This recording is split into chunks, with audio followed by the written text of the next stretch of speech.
vocabulary. Please reflect on this statement. Vocabulary is one of the strongest predictors of long-term academic achievement. Our objectives will be to define vocabulary, explore strategies that support vocabulary acquisition, learn the factors that impact vocabulary acquisition, and examine the link between vocabulary knowledge and reading comprehension. A word is a unit of language consisting of one or more spoken sounds or their written representation that functions as a primary carrier of meaning. Words usually have one or more morphemes, phonemes, and are separated by spaces in writing and pauses in speaking. Words are normally put together to create longer units of the English language called sentences. Words are what forms a sentence that ends up conveying a specific message which can be understood by a targeted reader. Morphology is the branch of linguistics that studies the structure and formation of words. Many words can be broken down into parts. Take a minute to see if you can read this phrase out loud.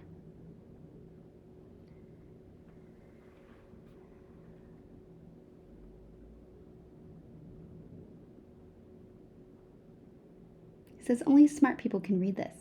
Couldn't believe that I could actually understand what I was reading. The phenomenal power of the human mind, according to research at Cambridge University. It doesn't matter in what order the letters in a word are. The only important thing is that the first and the last letters be in the right place. The rest can be a total mess and you can still read it without a problem. This is because the human mind does not read every letter by itself, but the word as a whole. Amazing, huh? Yeah. And I always thought spelling was important.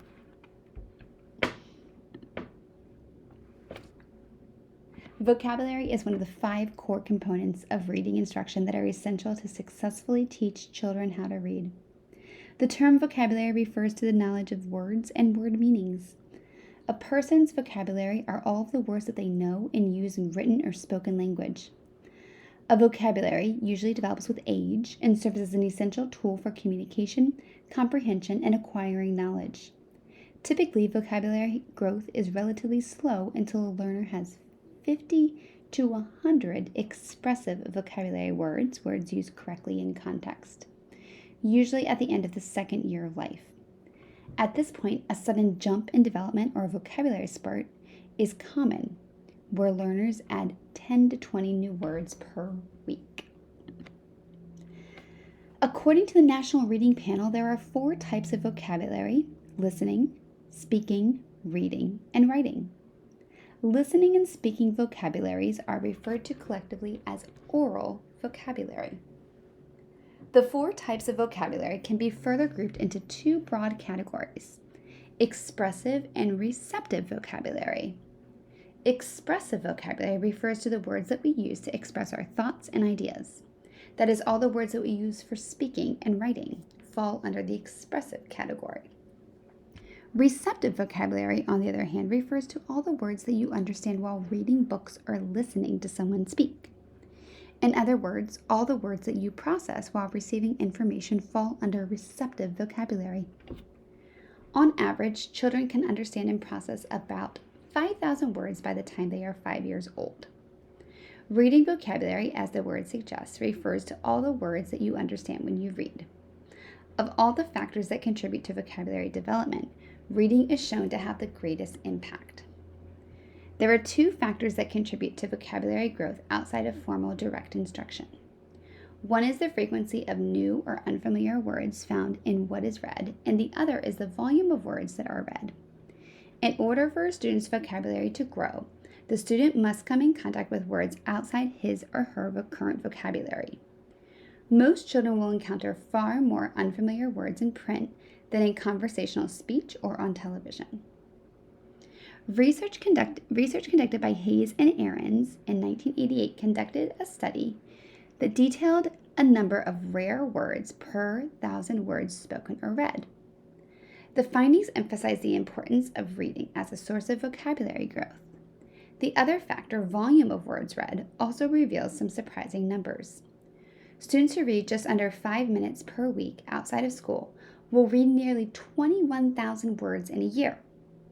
Those who read nearly 10 minutes per day will read 622,000 words in a year. And at 15 minutes per day, the total jumps to over 1,146,000. So 1,146,000 words per year. Those who read over an hour a day will read more than 4 million words each year. Vocabulary instruction involves far more than looking up words in a dictionary and using the words in a sentence. Vocabulary is acquired incidentally through indirect exposure to words and intentionally through explicit instruction in specific words and word learning strategies. Teachers should provide opportunities for students to master an understanding of new vocabulary in context through hearing, saying, reading, writing, and using the word. The best way to help students remember and retain new words they are introduced to is to connect it with an object in the real world or other words they already know. After a word has been introduced, we want students to see and use it multiple times so that it sticks. Part of teaching vocabulary is deciding which words will be introduced and taught directly. Because it is not possible to spend time on all of the words that children need to learn, teachers will need to select which words are worth teaching directly. Beck and his colleagues in 2002 suggested using a tier of word criteria for narrowing the list of vocabulary words and deciding which words to teach. In addition, teachers should choose which words that can be connected to what students know, can be explained with words students know, and will be useful and interesting to students. Tier 1 words are those that most children learn through their daily exposure to language. For example, the word like son or girl. These words seldom need to be taught directly. Tier 2 words are unusual for most children, but they are high-frequency words for mature language users. For example, exquisite, astonish, or occurrence. These words are ideal for instruction because they are useful and can be connected with familiar words. For example, if a child understands the meaning of sad, learning miserable, distraught, and forlorn can be quite manageable. Tier 3 words are lower frequency, content-specific words. These words are best learned in the content area, for example, astronomy, photosynthesis, or perpendicular. Vocabulary is one of the strongest predictors of long-term academic achievement. So it's crucial that teachers know research-based vocabulary strategies that build students' background knowledge and reading comprehension. Seeing and using new words repeatedly and in many contexts is critical for vocabulary acquisition.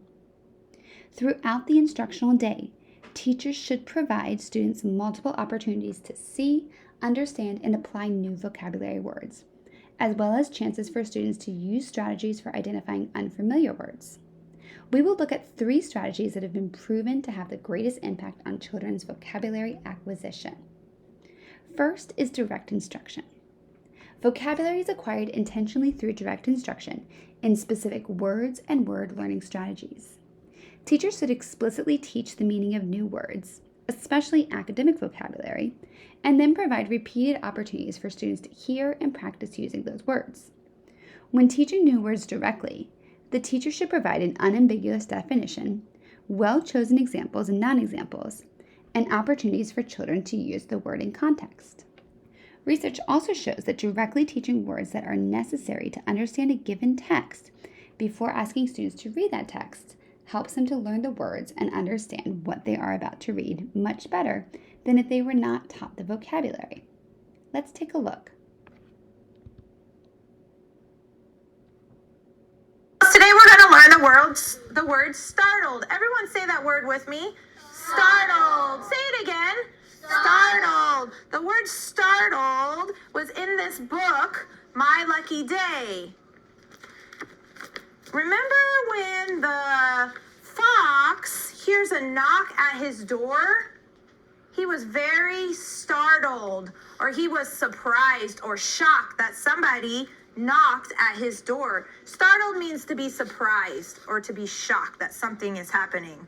So if somebody knocks on our door right now, we might be Startled. Okay, let's clap that word startled. Ready? Startled. Try it again. Startled. How many syllables?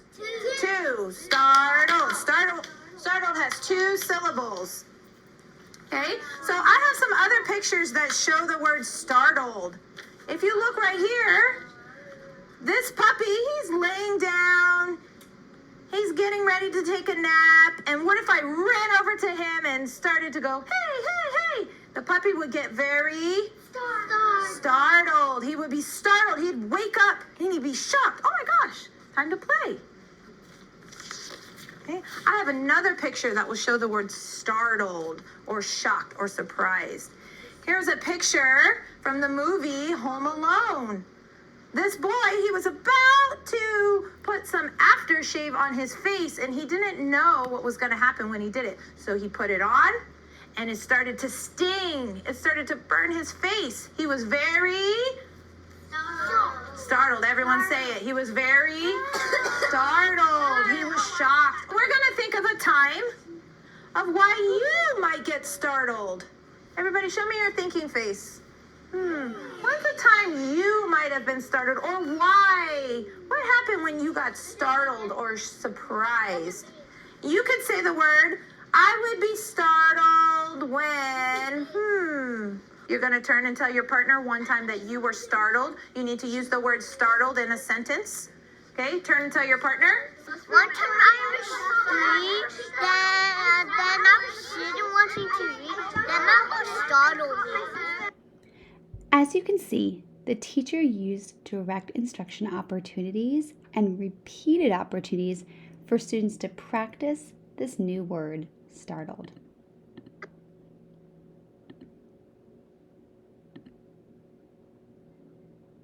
Reading aloud to students is another way to help them learn unfamiliar words. Reading aloud regularly exposes students to new and familiar vocabulary and texts. Teachers should talk with students about the story before, during, and after reading it out loud. This discussion should include an explanation of the meaning and usage of new vocabulary words, and it should help students connect them to what they already know or have experienced. Books provide words they won't encounter in everyday conversations, as the language of books is more complete and formal than talking. A great story also provides context and illustrations for learning a new word. Students who have larger oral vocabularies benefit more from hearing stories read out loud. This implies that students with less developed oral vocabularies will need more support in learning new words. This is how we introduce new words to students in a read aloud. First, you say the word, then you provide a student-friendly definition. Then you have students repeat the word. Then you provide a student-friendly example and/or a non-example. Finally, you prompt students to use the word in context. Context clues are hints found within a sentence, paragraph, or passage that a reader can use to understand the meanings of new or unfamiliar words. Good readers often use context clues to determine the meanings of unfamiliar words. They can locate other words and phrases in a passage that give clues about what an unknown word means. Younger readers often look for clues within illustrations or connect words to previous knowledge. Struggling readers usually do not do this well and should be given direct instruction in how to effectively look for clues or meaning. There are several different types of context clues. Some of them are definition, restatement, example, comparison or contrast, description, synonym or antonym. Not all context supports word meaning or comprehension. Contexts can vary in their helpfulness and how much information they provide a reader. Students should be taught to use context clues only when an obvious hint to meaning is provided, and only when a general sense of the meaning of a word is needed. Context clues should not be relied upon when a precise meaning is required. There's a strong relationship between vocabulary knowledge and reading comprehension. One of the oldest findings in education research is a strong relationship between vocabulary knowledge and reading comprehension. Word knowledge is crucial to reading comprehension and determines how well students will be able to comprehend the text they read in middle and high school. Although comprehension is far more than recognizing words and remembering their meanings, if a student does not know the meanings of a sufficient proportion of the words in the text, comprehension becomes impossible. Vocabulary knowledge is so strongly related to intelligence that Klaus Terman, creator of the modern IQ test, stated that if he could use only one factor to determine a person's intelligence, it would be vocabulary. Please take a few minutes to review these resources, and as always, check out the references if you have additional questions or want to dig deeper into the content.